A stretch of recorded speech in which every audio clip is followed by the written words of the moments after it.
Bueno, tengo el honor de presentar esta primera charla, Introducción al Cannabis Terapéutico, que va a ser dada por el doctor Luis Acosta. Él es biólogo egresado de la Facultad de Ciencias Exactas y Naturales de la Universidad de Buenos Aires. Obtuvo su grado de doctor en el Laboratorio de Formación de Redes Neurales, dentro del Grupo de Neurociencias del Sistema de Facultad de Medicina de la UBA.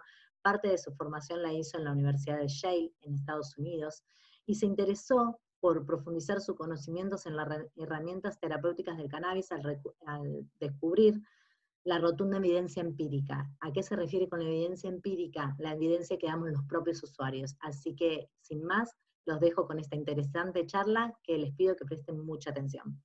Bueno, entonces voy a comenzar hablando sobre el sistema endocannabinoide y unas aclaraciones iniciales.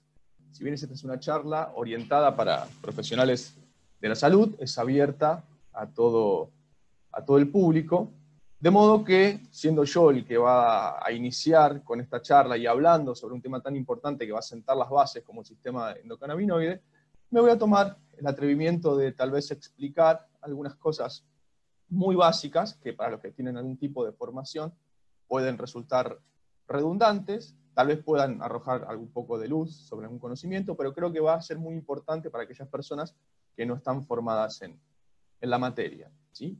Entonces, esta historia arranca hace muchísimos años, ¿sí? Nos vamos hacia atrás, 15.000 millones de años, cuando aparentemente nada existía aún.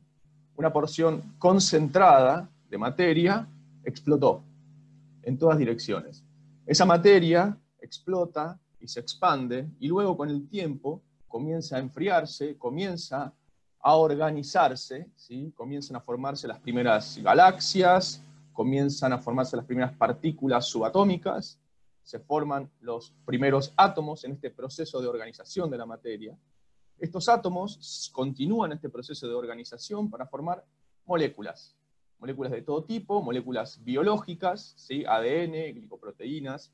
Esas moléculas biológicas se asocian para finalmente formar células. Y es en este nivel de organización de la materia donde surge la vida, ¿sí? Estas células, obviamente, estamos hablando de un caldo primitivo, ¿sí? Estamos hablando de océanos donde se generó la vida. Estas células tenían la necesidad, y tienen la necesidad al día de hoy, de tener que interactuar con el medio que las rodea. ¿Cómo estas células entonces tienen la capacidad de poder interactuar y responder a ese medio? Es a través de radares moleculares que tienen en su superficie. Estos radares moleculares tienen la capacidad entonces de poder responder a señales que vienen desde el medio externo. De este modo, un alimento diluido en este medio acuoso puede enviar información hacia estos radares. Este organismo detecta esa información y responde en consecuencia, por ejemplo, acercándose a la fuente de alimento. O por el contrario, puede haber una señal que indique algún tipo de peligro, ya sea un depredador o una sustancia tóxica, y el individuo puede alejarse.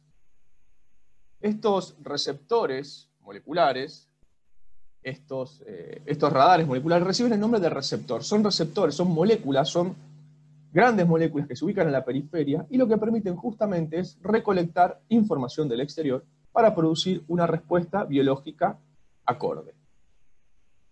Como para poner un poco en contexto y entender cómo es que esta historia evolutiva se fue dando, vamos a armar una pequeña línea de tiempo. La Tierra se formó hace aproximadamente 5.000 millones de años, ¿sí? 1.000 millones de años después aparecen los primeros organismos unicelulares, ¿sí? Ahora fíjense qué interesante, a la vida le llevó 3 veces más, 3.000 millones de años, el poder seleccionar y perfeccionar mecanismos que permitieron a estas células interactuar entre sí para poder formar los primeros organismos multicelulares. Luego de que esos organismos multicelulares se formaron, y estamos hablando inicialmente de agregado de bacterias, ¿sí? Células que aprendieron que trabajando en conjunto y cooperando en conjunto podrían aumentar las chances de sobrevivir. 1.000 millones de años después, fíjense qué rápido llegamos a la actualidad. Una vez que las células aprendieron a comunicarse entre sí y generar estos mecanismos de señalización interna, la vida explotó y en muy poco tiempo pasamos de ser un mero cúmulo de células a lo que hoy somos en la actualidad. Entonces, ¿sí?, las células se organizan, y el sistema, este organismo multicelular fue mucho más complejo. Tenemos que una célula se puede organizar para formar tejidos. Esos tejidos, a su vez, se pueden organizar para formar órganos. Esos órganos, sistema de órganos, para conformar finalmente un individuo pluri o multicelular, que no es otra cosa que un sistema complejo de señalización celular. Nosotros estamos formados por células, y todas las células de nuestro cuerpo, o la gran mayoría de ellas, tienen la capacidad de poder responder a diferentes tipos de estímulos y comunicarse entre sí. El sistema endocannabinoide es una compleja vía de señalización celular que se encuentra ampliamente distribuida por todo nuestro organismo. No existe otro sistema que tenga esta distribución celular, tisular e incluso subcelular. Se encuentra muy representada en el hígado, en el cerebro, en el páncreas, sistema inmune, sistema reproductivo, cardiovascular, sistema respiratorio, músculo esquelético, y en el tracto gastrointestinal, y siempre siguen apareciendo lugares nuevos. ¿Cuál es la función principal del sistema endocannabinoide? Mantener el equilibrio. Un proceso que se conoce como homeostasis. Es el encargado de mantener el equilibrio de todas las funciones biológicas y fisiológicas que ocurren en nuestro cuerpo. Cuando uno piensa en equilibrio, lo primero que se le viene a la mente es una balanza. Obviamente eso es mucho más complejo que una balanza. Estamos hablando de múltiples puntos de equilibrio que tienen que ser coordinados y regulados y modulados por el sistema endocannabinoide para de alguna forma garantizar el óptimo funcionamiento de nuestro ser biológico. A mí me gusta compararlo con una orquesta, ¿sí? Más allá del estado de equilibrio, ¿sí?, tiene que haber cierta armonía. Una orquesta está formada por músicos, todos músicos y músicas excelentes, que tienen incluso una distribución espacial específica. Hay una zona que se define para los vientos de metal, para los vientos de madera, para la percusión, para las cuerdas, etc. Todos estos músicos y músicas se encuentran distribuidos espacialmente y tienen la capacidad de poder tocar. Ellos pueden leer una partitura, es decir, seguir un ritmo endógeno, y van a poder hacerlo de una manera muy buena. Son excelentes músicas y músicos. Y también incluso tienen la capacidad de poder escuchar qué están haciendo los otros. Pero la potencialidad de esta orquesta se va a optimizar o va a sacar su mayor provecho si aparece el rol del director de orquesta. El director de orquesta va a lograr de alguna forma que todos estos individuos que están trabajando de manera aislada puedan hacerlo de manera en conjunta y armoniosa. Pues bien, el sistema endocannabinoide es, sin dudas, el director de orquesta de nuestro cuerpo. Como les mencioné, es un sistema de señalización celular, y todos los sistemas de señalización están conformados por estos 4 elementos. Tenemos la molécula mensajera, que es la que lleva el mensaje, el receptor, que es el que recibe ese mensaje, y la maquinaria de síntesis y finalización de esa señal. ¿Cuáles son entonces los receptores involucrados en el sistema endocannabinoide? Los primeros receptores descubiertos y aislados fueron el receptor cannabinoide tipo 1 y tipo 2. Otra vez volvemos a ubicarnos en el espacio, ¿sí? Recuerdan que yo les dije que desde que aparecieron los primeros organismos multicelulares, estos animales muy precarios, hasta la actualidad pasaron 1000 millones de años. Pues bien, los receptores endocannabinoides, los receptores cannabinoides, aparecen hace 600 millones de años en estos animales que se conocen como urocordados. De estos animales, que obviamente la vida era acuática, todavía la Tierra no había sido colonizada, surgen todos los animales con simetría bilateral. Todos los animales con simetría bilateral. Un animal con simetría bilateral es un animal que puede ser partido por un plano en 2 mitades bastante similares. Nosotros, por ejemplo, ¿sí? Los receptores CB1 y CB2 pertenecen a una superfamilia de receptores increíblemente distribuidos por la naturaleza, muy representados en el sistema nervioso, que es la superfamilia de los receptores asociados a proteína G.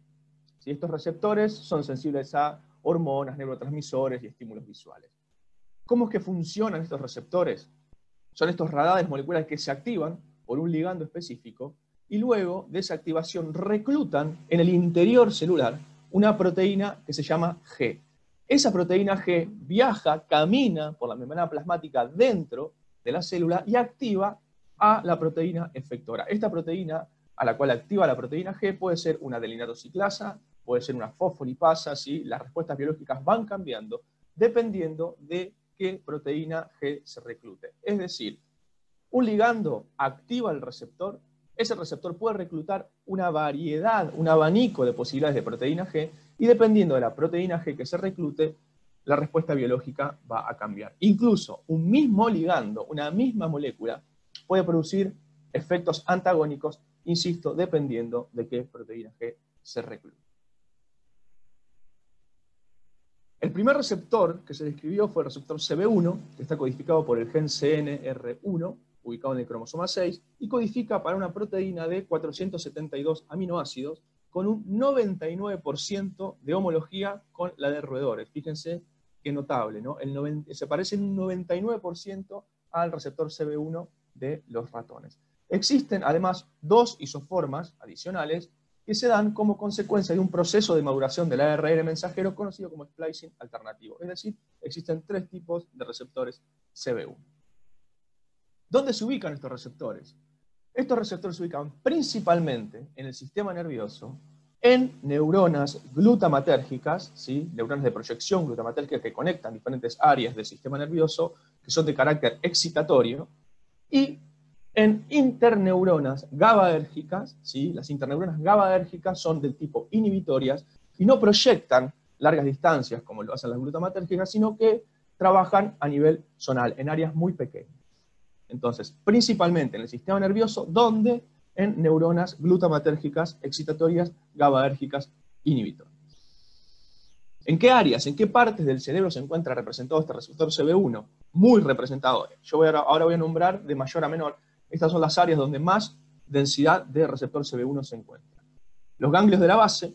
Los ganglios de la base son una serie de núcleos interconectados entre sí en zonas profundas del cerebro, que lo que hacen es integrar información que llega procesada desde la corteza, principalmente corteza sensorial y corteza motora. Recibe un montón de información de los estímulos que nos rodean y información de las cortezas motoras, que son las encargadas en diseñar, en tomar control sobre nuestros movimientos. ¿Qué es lo que hace? Los ganglios de la base modulan aspectos comportamentales, definen planes motores, ¿sí? Movimientos finos, específicos, hacia un plan específico, están involucrados en procesos de aprendizaje y son los encargados de cargar de emociones estos aspectos comportamentales. Aparece muy representado en la corteza prefrontal. Si la corteza prefrontal es la parte de adelante del cerebro, es la más importante en términos evolutivos, es la parte del cerebro, por ejemplo, que está involucrada en la motivación, es la que nos permite planear a futuro, es la que está involucrada en la toma de decisiones y en el control emocional, entre muchas otras funciones. Aparece también en el hipocampo, que es una estructura que está involucrada en procesos de formación de memoria, y en el cerebelo, ¿sí? Involucrado en coordinación motora, del movimiento, balance y muchas otras funciones. Esto es donde más representado está el receptor CB1.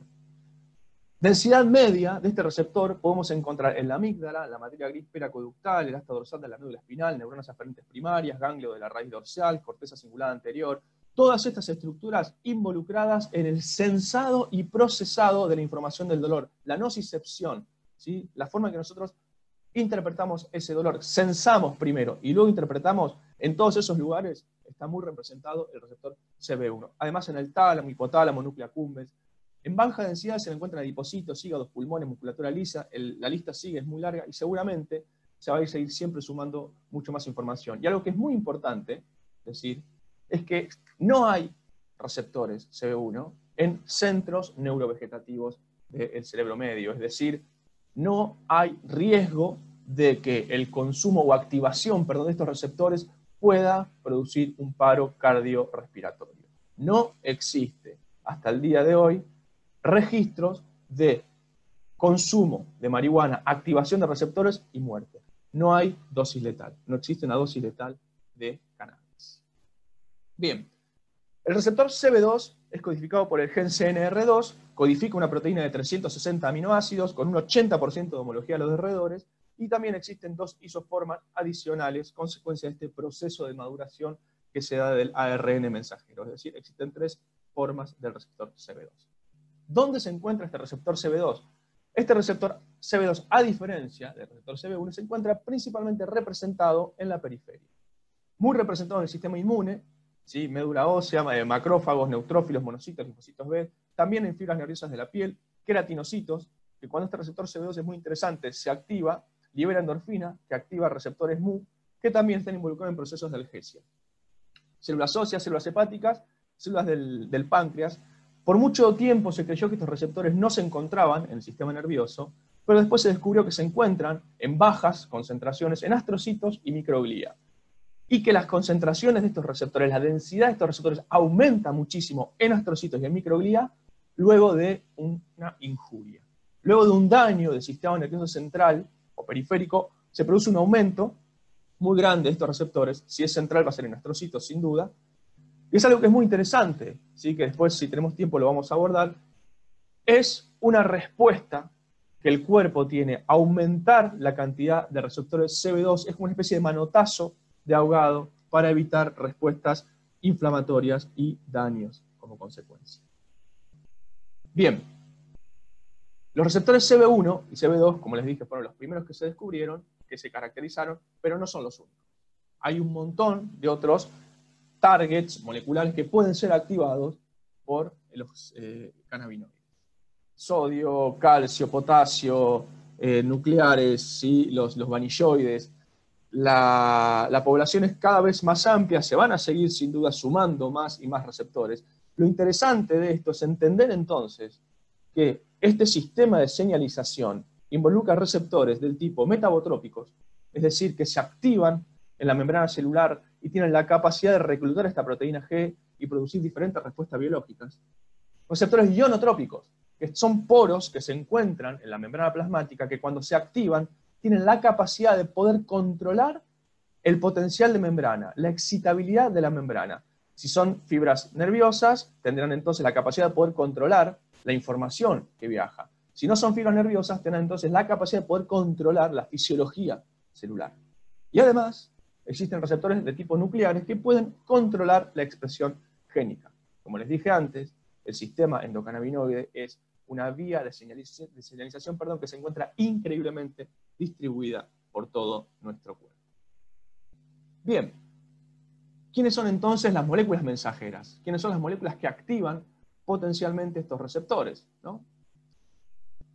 La primera molécula descrita fue la N-araquidonoil etanolamida, conocida como anandamida, que la anandamida viene de la fusión de dos palabras, ananda, que en sánscrito significa la dicha, la buenaventura, y amida, que es un grupo funcional que se encuentra dentro de esta molécula. La segunda, que se aisló, fue la 2-araquidonoil glicerol, conocida como 2-AG.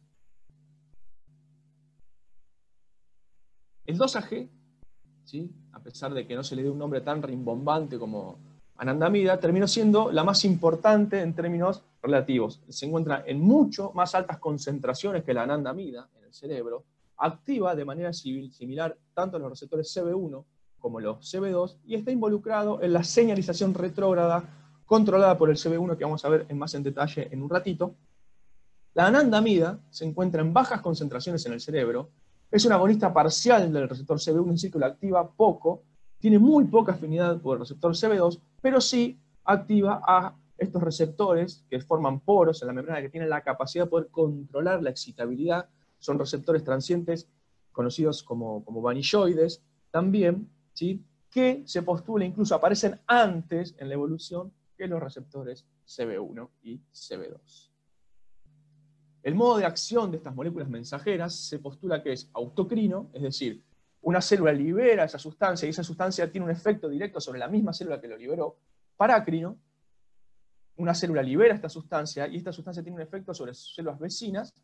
Y endocrino, ¿sí?, una célula o un grupo de células en conjunto liberan estas moléculas y estas viajan por el torrente sanguíneo y pueden tener un efecto biológico a gran distancia del lugar en el que inicialmente fue liberada. Obviamente no son las únicas, ¿sí? Cada vez más y más y más moléculas cannabinoides y del tipo cannabinoides se van sumando a la lista. Recuerden lo que le dije antes, el sistema endocannabinoide es sin duda el sistema de señalización más distribuido en nuestro cuerpo. Como para completar el panorama, entonces, tenemos que tener en cuenta las enzimas que están involucradas en la síntesis de estas moléculas mensajeras y en la degradación de estas moléculas mensajeras. Bien, ¿cómo funciona entonces esta señalización retrógrada modulada por el receptor CB1? Ustedes sabrán que el sistema nervioso está formado por neuronas, ¿sí? Y las neuronas no son otra cosa que células súper especializadas en transportar impulsos eléctricos, ¿sí? Como un cable. Entonces, si uno mira esta configuración y empieza a propagar un impulso eléctrico en el cable que está hacia la izquierda, ¿llegará al último cable que está en la derecha? ¿No? Si uno ve esta configuración, la respuesta es no, porque estos cables se encuentran separados físicamente uno del otro. Bien, la mayoría de las neuronas se encuentran separadas físicamente una de las otras, salvo algunos casos especiales, ¿sí? Pero esto es lo que sucede mayormente. Entonces, si las neuronas se encuentran separadas físicamente unas de otras, ¿cómo hace para poder propagar un impulso eléctrico, para poder comunicarse entre sí y llevar información de un lado al otro en el sistema nervioso? Bien, tenemos esta situación, neurona A y neurona B. Tenemos entonces que un impulso eléctrico se viene propagando por la neurona A. Cuando ese impulso eléctrico llega a la terminal axonal, la neurona A libera una molécula conocida como neurotransmisor. Ese neurotransmisor se libera entonces de la neurona A la neurona B en un proceso que se conoce como señalización anterógrada, va hacia adelante. La neurona B detecta esa molécula liberada y en consecuencia dispara un potencial de acción, propaga una corriente eléctrica. Cuando esa corriente eléctrica llega hacia la terminal, libera también neurotransmisor. Y esa es la forma en que las neuronas pueden comunicarse unas con otras. Bien. Este proceso no puede estar activo todo el tiempo. Las neuronas se comunican entre sí solo de manera específica cuando es necesario, ¿sí? Entonces, existen diferentes formas de modular esta comunicación y una muy importante es justamente la señalización retrógrada mediada por el receptor CB1. ¿Qué pasa? Cuando la neurona B se activa, empieza a sintetizar endocannabinoides. Empieza a sintetizar cannabinoides endógenos, ¿sí? Que los marqué en rojo, que viajan en el sentido opuesto. Se ve que va de la neurona B a la neurona A. Este proceso se conoce como señalización retrógrada. Va hacia atrás. Esos cannabinoides llegan a la neurona A y le dicen, ya está, ya te escuché, no es necesario que sigas disparando potenciales de acción. La neurona A deja de disparar potenciales de acción, como consecuencia de eso ya no libera neurotransmisor. La neurona B deja entonces de activarse y todo el proceso se frena. ¿Sí? Bien, acá estamos viendo ya en más detalle cómo es el proceso. Tenemos entonces la neurona A arriba y la neurona B abajo. Si se fijan, aparecen unas esferas cargadas de puntos naranjas. Esos son los neurotransmisores ubicados en vesículas. Esos neurotransmisores, cuando la neurona A se activa, son liberados, ¿sí? Se ve en el espacio entre estas dos neuronas, esos puntos naranjas están libres, y activan a la neurona B. Cuando la neurona B se activa, se recluta todo este proceso de síntesis de endocannabinoides. ¿Qué sucede? La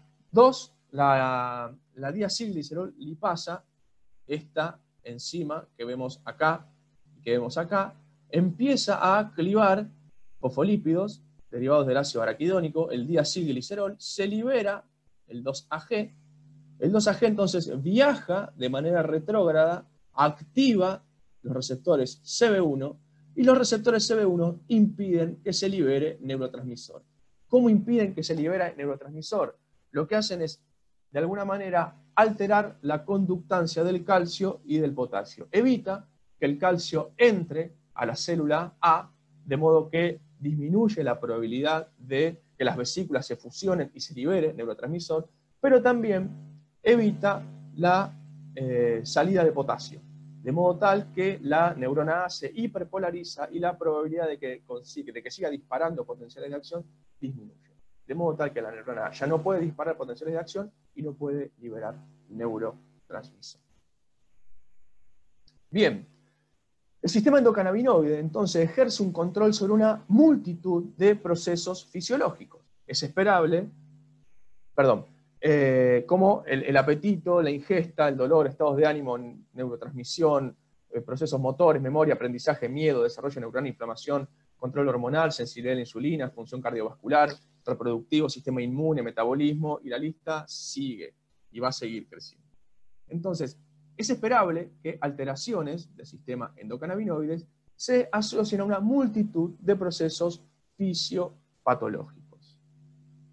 Recuerden entonces, si tengamos presentes, que el sistema de endocannabinoides es un sistema de comunicación que involucraba estos elementos. Ya identificamos a las moléculas, son endocannabinoides, tenemos claros cuáles son los receptores, y también se han identificado su maquinaria de síntesis y su maquinaria de finalización. Entonces, la pregunta que surge es, ¿por qué? ¿Por qué la planta de cannabis tiene ese potencial terapéutico? Pues bien, la planta de cannabis contiene moléculas que de alguna manera interactúan con esta vía de señalización celular. Estas moléculas se conocen como fitocannabinoides. Son cannabinoides que produce la planta que tienen la capacidad de imitar farmacológicamente a los endocannabinoides. ¿Cómo? Interactuando con los receptores que nosotros tenemos distribuidos por todo nuestro cuerpo. Ahora bien, la planta de cannabis es un sistema complejo, es una farmacia en sí misma. Se han descrito más de 500 moléculas, 500 principios activos con potencial terapéutico, donde destacan los cannabinoides. Los más conocidos son el THC y el CBD, y son los más conocidos por cuestiones de abundancia, son los que más representados se encuentran dentro de la planta, pero existen un montón de otros cannabinoides. Y si tenemos en cuenta sus formas ácidas, estamos hablando más de 140, 150 cannabinoides, todos ellos con potencial terapéutico. Además de los cannabinoides, encontramos una serie de moléculas muy interesantes, conocidas como terpenos. Los terpenos son moléculas que se encuentran presentes en todas las plantas, son los que le dan sus propiedades organolépticas, el olor y el sabor, pero están involucrados en un montón de procesos, ¿sí? Son las moléculas que las plantas utilizan para comunicarse entre sí. Las plantas charlan entre sí. ¿Cómo lo hacen? A través de estos terpenos que se evaporan y viajan por el aire y se avisan cosas. Hay un montón de estudios muy interesantes que muestran, por ejemplo, que cuando las plantas son atacadas, empiezan a liberar terpenos que viajan hacia otras plantas para avisarles que ellas están siendo atacadas. Prepárate, empezá a sintetizar compuestos, mandalo a las hojas para evitar que te coman a vos. Incluso estos terpenos pueden ser utilizados para ir a llamar otros animales, ¿sí? Hay también casos muy interesantes, por ejemplo el beta-cariofileno, que es el terpeno que los perros detectan, lo produce también, por ejemplo, la planta de maíz. Cuando la planta de maíz es atacada por una larva específica, ataca sus raíces, empieza a producir cariofileno, que viaja y le avisa a un nematode, que es un gusanito más chiquitito, que ese gusano está ahí, vení, comételo, tengo comida para vos. Son muy interesantes y tienen un montón de aplicaciones terapéuticas. Por ejemplo, el linalol. El linalol es un terpeno que está muy representado en la planta de cannabis, que se sabe inhibe la recaptación de serotonina, un neurotransmisor que está asociado a la depresión, por ejemplo. Cuando uno está deprimido, sí, yo no me quiero meter mucho en esto, no es mi tema, pero en general cuando está deprimido, va al médico, te recetan un inhibidor de la recaptación de serotonina. Bueno, la lavanda hace lo mismo. El linalol está muy representado en la lavanda, está representado en el cannabis, y vos podés, a través de estas moléculas, inhibir la recaptación de serotonina. No voy a seguir con esto.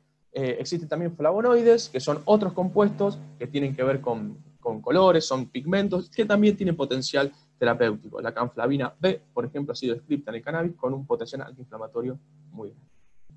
¿Por qué cuento todo esto? Todas estas moléculas actúan en conjunto.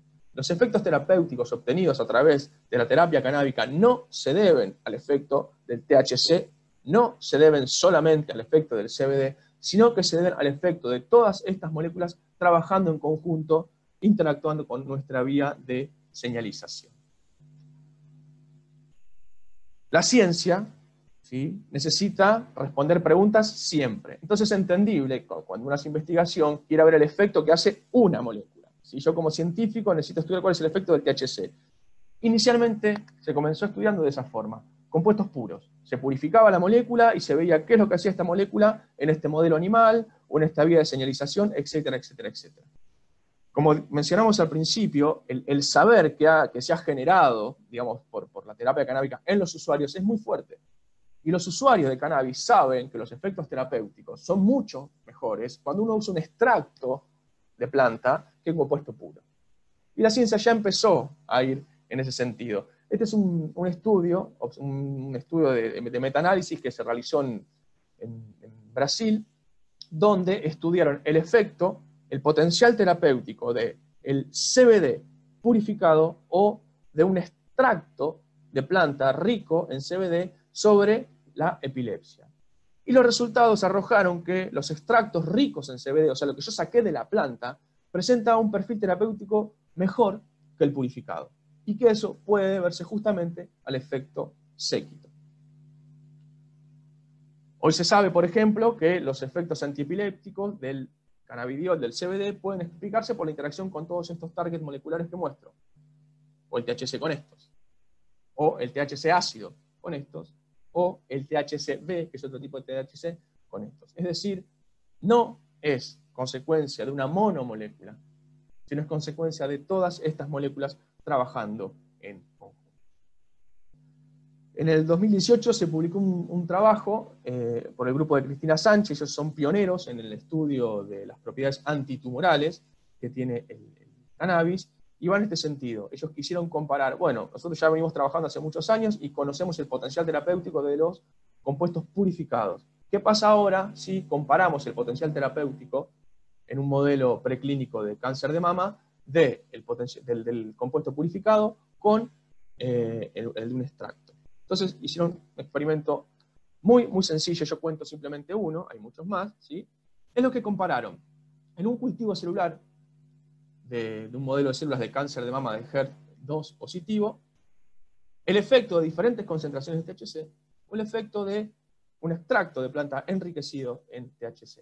Entonces pusieron diferentes cultivos celulares con diferentes concentraciones en diferentes grupos experimentales y después observaron cuál era el porcentaje de células que habían sobrevivido. Es decir, evaluaron el porcentaje de viabilidad celular. Este es el resultado de uno de estos experimentos. En el eje Y lo que vemos es la viabilidad celular. En el eje X lo que observamos es diferentes concentraciones de estos dos tratamientos. En verde observamos la curva que corresponde al compuesto puro, THC, y en gris observamos la curva que corresponde al extracto enriquecido en THC. ¿Sí? Es el extracto de planta alto en THC. Y lo que observamos es que existe una dosis respuesta, es decir, cuanto mayor es la concentración del compuesto, mayor es la capacidad antitumoral, pero también se observa que hay diferencias significativas entre los tratamientos, ¿sí? Resulta entonces que el extracto de la planta tiene un potencial antitumoral mucho más grande que la molécula purificada actuando sola. Bien, como resumen y consideraciones, entonces tenemos que el sistema endocannabinoide es un sistema de señalización que se encuentra ampliamente distribuido en todos los vertebrados. Todo lo que tenga vértebras o tuvo vértebras tenía sistema endocannabinoide. Y que quede claro, los dinosaurios, por ejemplo, poseían un sistema endocannabinoide. El sistema endocannabinoide controla una gran variedad de procesos fisiológicos y alteraciones en el sistema endocannabinoide involucran múltiples procesos fisiopatológicos. Existen en la planta de cannabis moléculas con potencial terapéutico, ¿sí?, que imitarían farmacológicamente los efectos fisiológicos de los cannabinoides endógenos. Y estos efectos serían mucho más eficientes utilizando extractos de la planta enriquecidos en un compuesto y no los compuestos purificados. Esta es la bibliografía que consulté para la presentación. Como dijo Caro al principio, esto va a estar disponible en nuestra página web para cualquier persona que quiera consultar. Muchas gracias.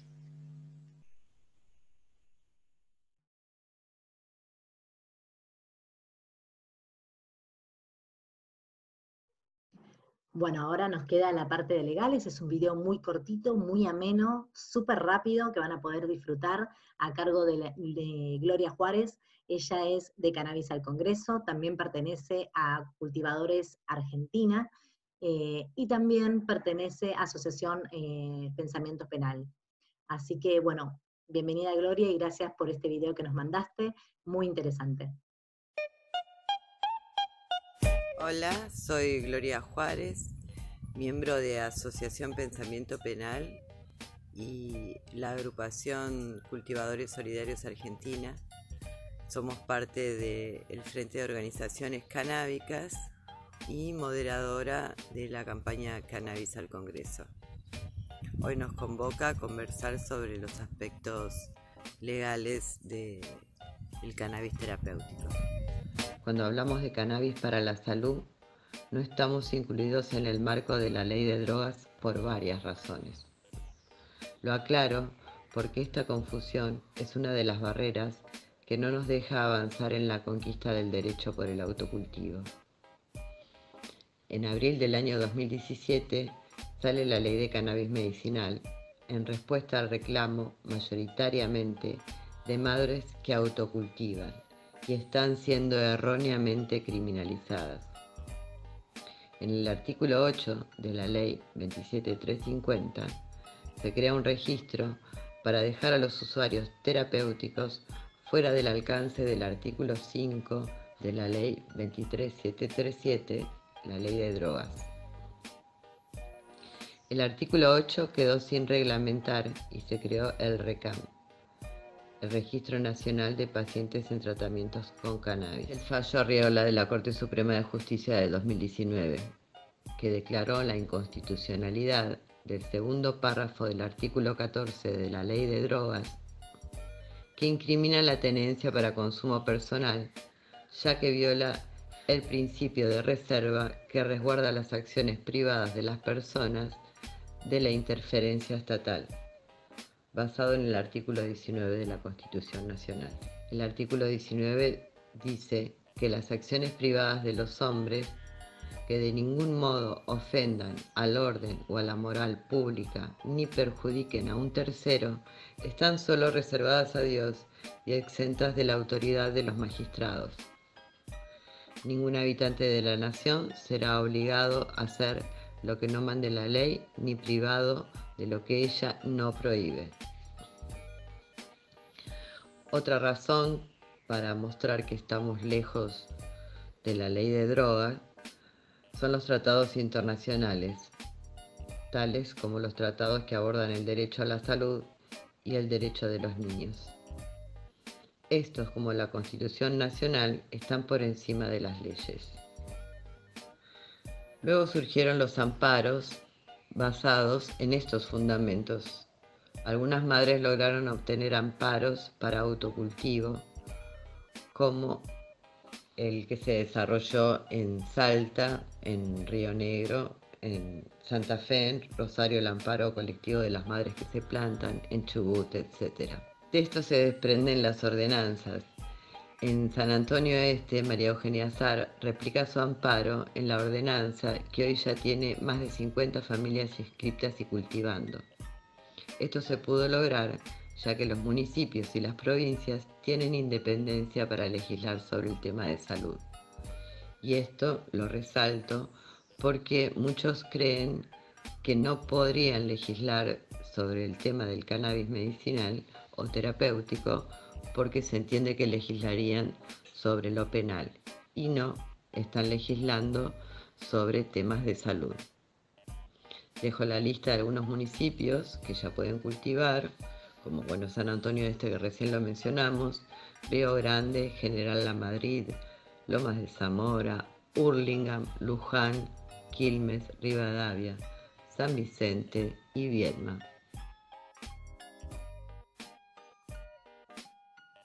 Otra razón que aleja el cannabis terapéutico de la ley de drogas es que esta ley tutela la salud pública. Quiere decir que la ley de drogas está para proteger la salud pública. Y si se usa la planta para mejorar los síntomas de las personas, la salud de los mismos, no estamos vulnerando el bien protegido. O sea, no se puede aplicar la ley de drogas en este caso. Quiero cerrar recordando que la prohibición del cannabis fue una construcción basada en 3 ejes: económico, político y social. Nació en Estados Unidos luego de la ley seca y esta campaña fue difundida y aceptada por muchos países debido a los convenios internacionales impulsados por ellos.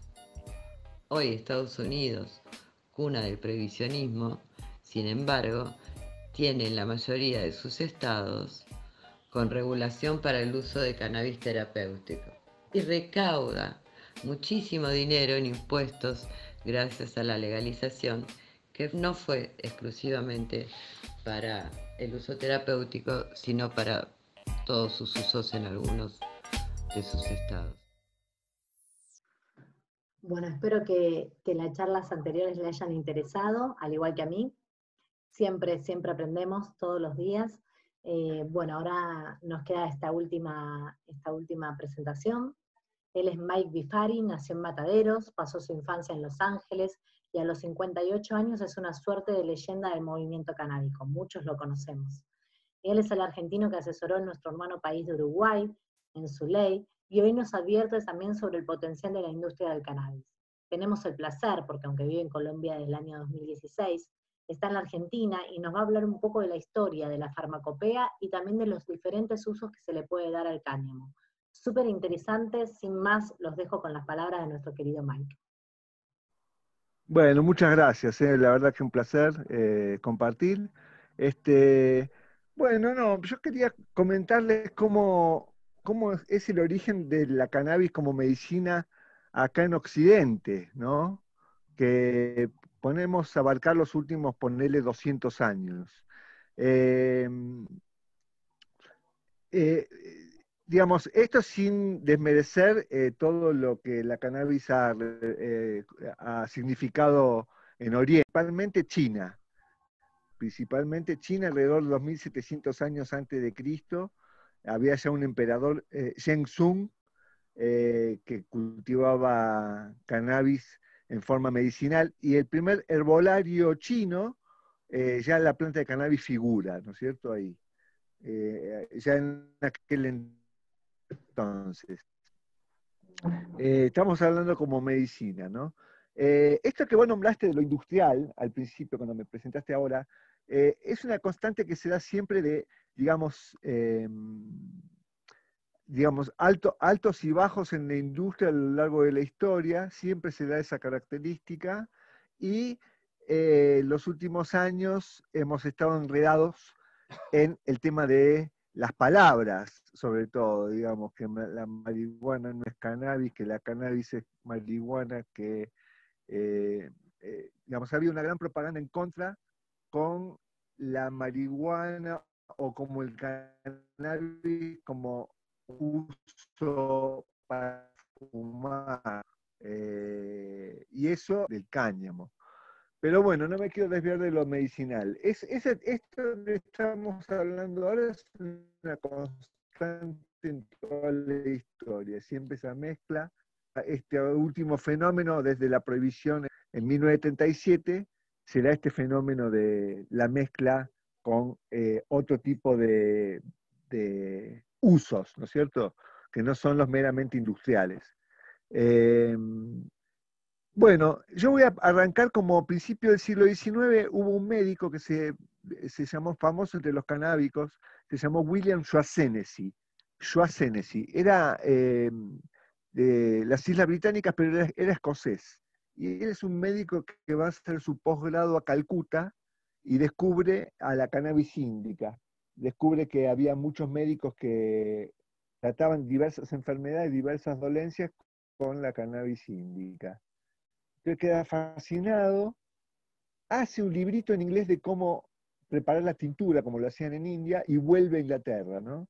Y lleva semillas de cannabis índico. Después lo que pasa es que se hace famoso su librito en Inglaterra y llega a Estados Unidos, ¿no? Donde tenían cantidad de plantaciones de cáñamo para uso industrial, fundamentalmente para la fibra. Y para la celulosa también, se hacía todo el papel también. En un momento se hizo todo el papel con cáñamo, ¿no? Entonces llega este librito de cómo hacer las tinturas, y estamos hablando más o menos alrededor de 1835, 40, por ahí. Llega el booklet de Shaughnessy a Estados Unidos y aparecen cantidades de estos personajes que muchas veces aparecen en las películas, que te dicen, el elixir mío es el que va, compre que le calma todos los dolores. Bueno, estos personajes pintorescos de las películas existieron de verdad, donde había lo que nosotros decimos una anarquía de producción, digamos. Cualquiera que había leído el librito de Schwarzenegger o que se las daba por las de él, inventaba una medicina que reclamaba que tenía cannabis. Algunos de los frascos no tenían ni cannabis, no tenían nada, tenían el nombre nada más. Bueno, pero esto pasaba. Y la medicina se sacaba de los distintos campos de cáñamo que había, ¿no? Entonces hay una cosa muy curiosa que nosotros decimos, los médicos de aquel entonces, no en 1840, pero sí más adelante, 30 años más adelante, 1870, por ahí, ya entra formalmente en la farmacopea norteamericana, ¿no? Que para los que no saben, la farmacopea es como el libro de cada país donde están todas las drogas que se pueden utilizar, ¿no? Hacemos un paréntesis con este tema porque hay un dato que a todo el mundo le gusta escuchar, que es que en Argentina nosotros tenemos 7 ediciones de Farmacopea, ¿no? En la Argentina. La primera, más tarde de 1870 y pico, como finales del siglo XIX, es la primera edición. En las primeras 5 ediciones de la Farmacopea Argentina figura el cannabis índico y varios preparados. En las 2 últimas no.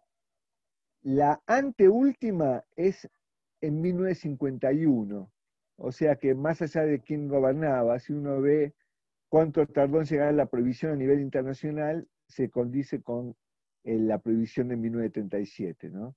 Este es un dato pintoresco porque, digamos, de siete ediciones de la farmacopea argentina, 5 figuraba la cannabis índica y preparados.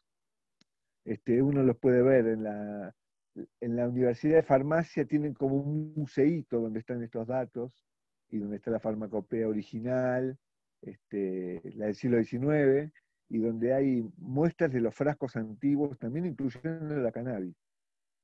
Era común, por ejemplo, en la década del 20 y antes, el uso de cannabis a nivel medicinal internacionalmente, era muy común. Y bueno, y esta muestra que yo tengo acá, se trata de eso. Bueno, esta, por ejemplo, que tenemos acá, ¿ves? Esta es una parte donde todo entraba por los ojos, digamos, toda la tecnología estaba puesta en el desarrollo de mostrar, ¿viste? Entonces son frascos invertidos, que tienen una base de vidrio fuerte, pero están invertidos, y estos se exhibían en los mostradores de los boticarios.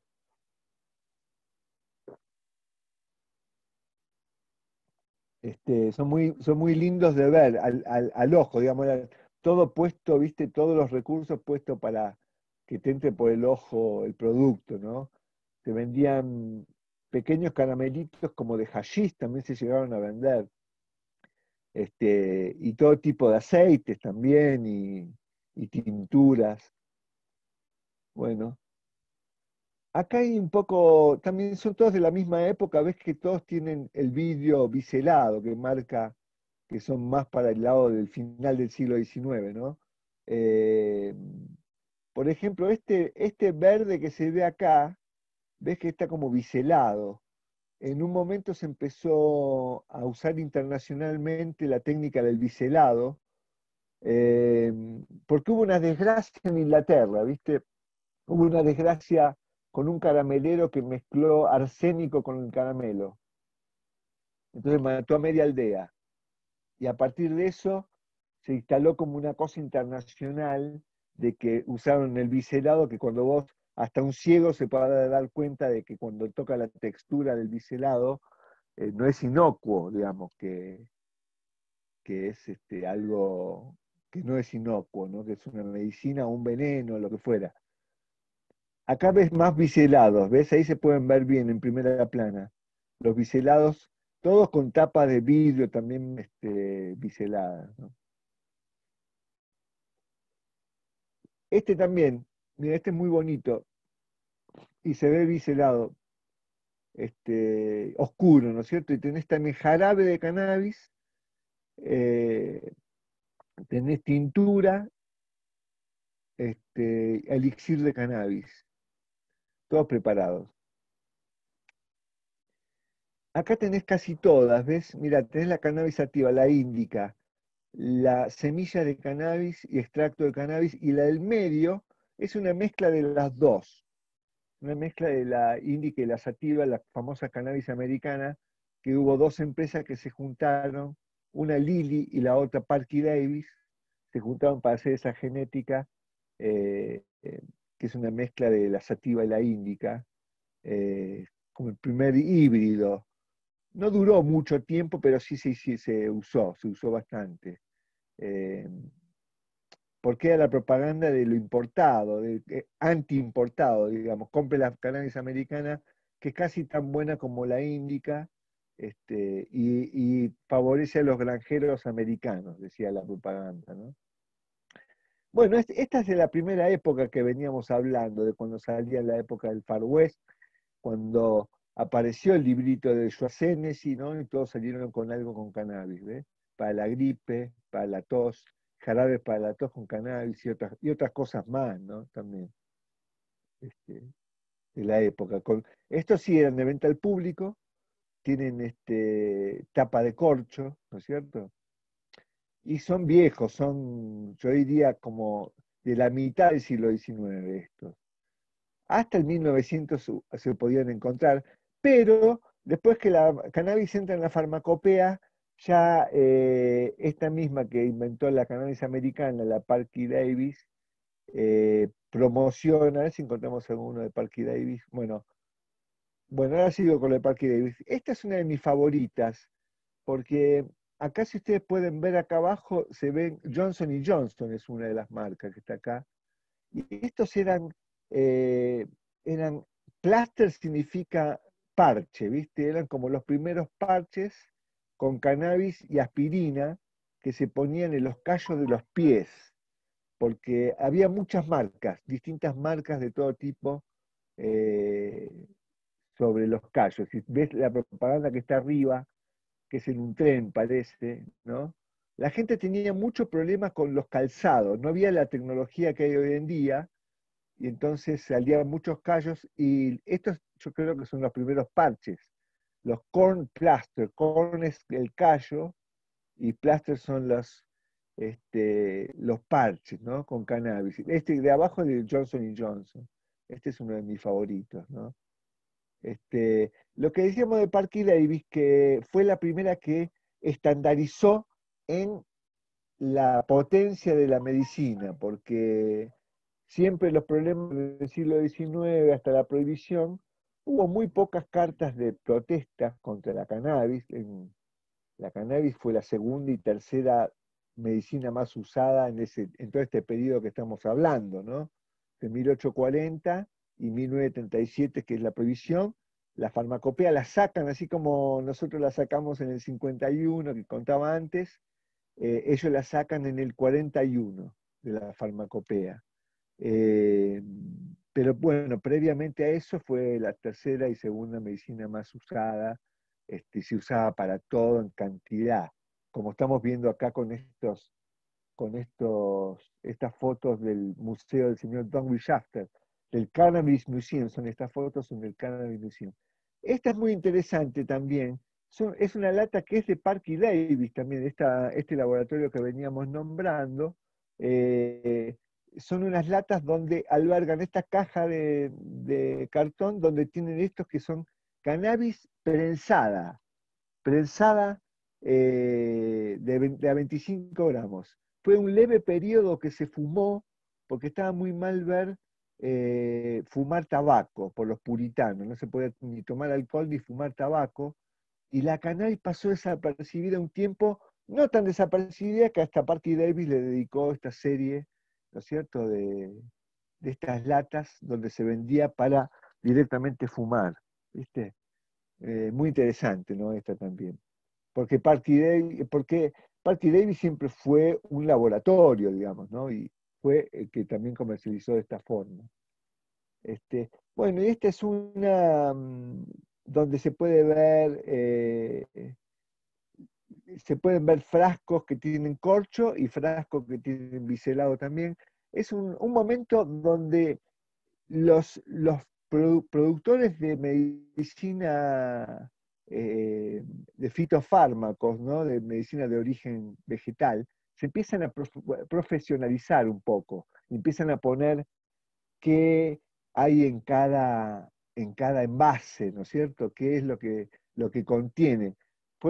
Empezó a haber cierta protocolo de regulación alrededor de finales del siglo XIX, después, por supuesto, de la que está en la farmacopea, eh, pero bueno, todo lo que a nosotros nos parece raro o nos parece que estuvo ilegal tanto tiempo y que se ha, viste, demonizado tanto, era algo bastante común. Por ejemplo, hay un historiador que dice que, viste, cuando fue en los 100 años de la Unión de Estados Unidos, en 1876, el 4 de julio, son los 100 años de ellos como nación, y él describe que hay varias tiendas que son como gazebos que había alrededor de las calles en Pensilvania, donde fue el desfile oficial, ¿no?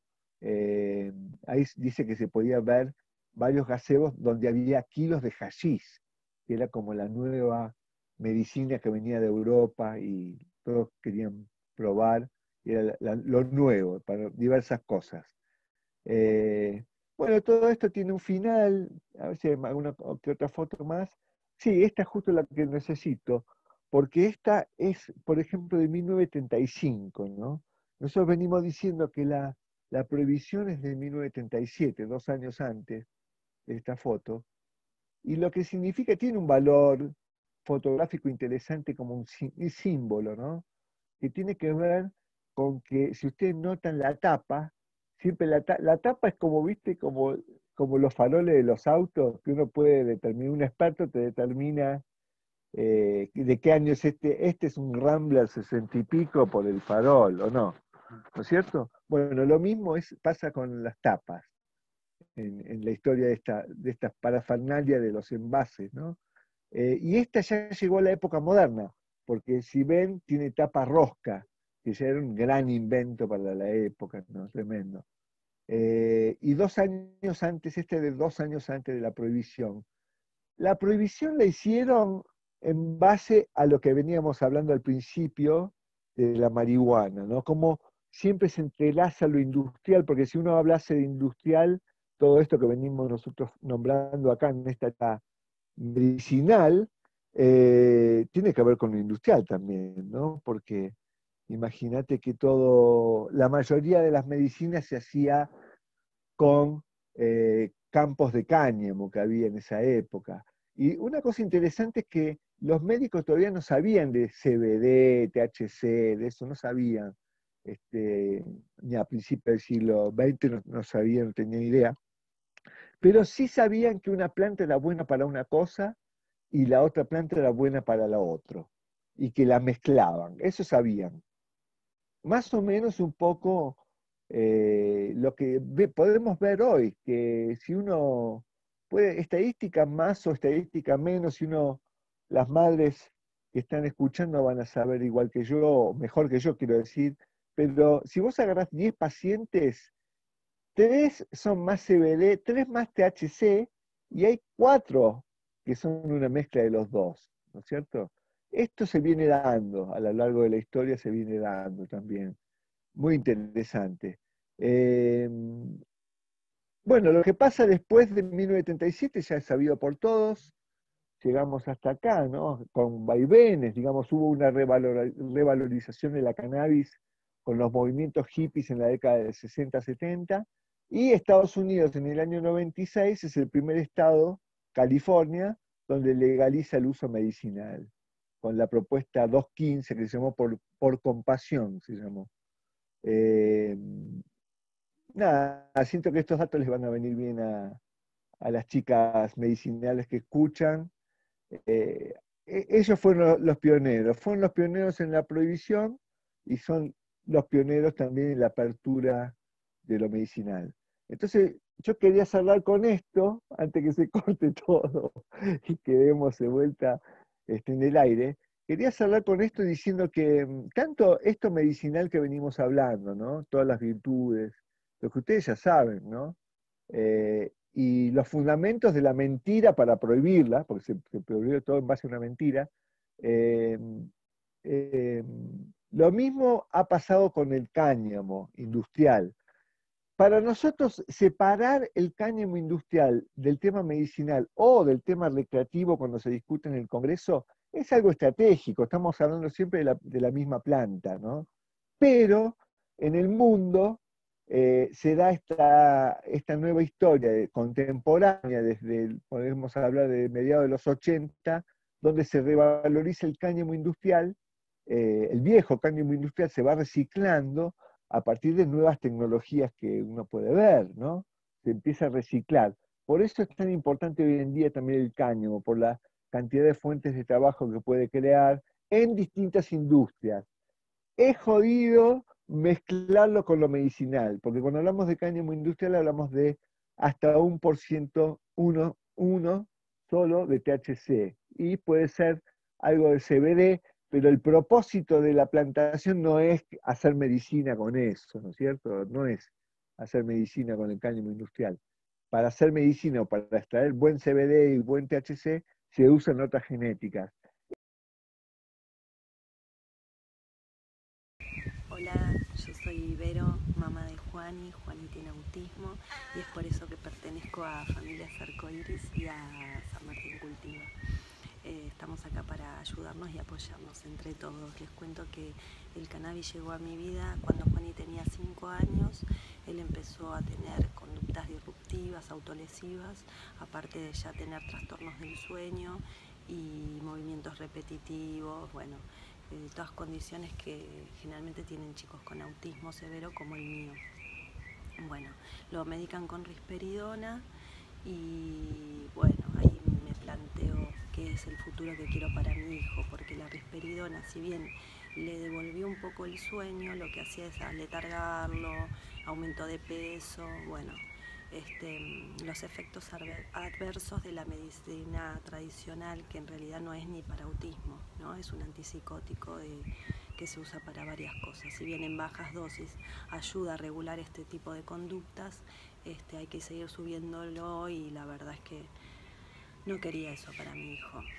Bueno, entonces llega el cannabis a mi vida y empiezo a probar diferentes cepas y algunos, bueno, tuve traspiés porque me vendieron cosas que no eran buenas, de buena calidad, digamos, o no tenían lo que decían tener.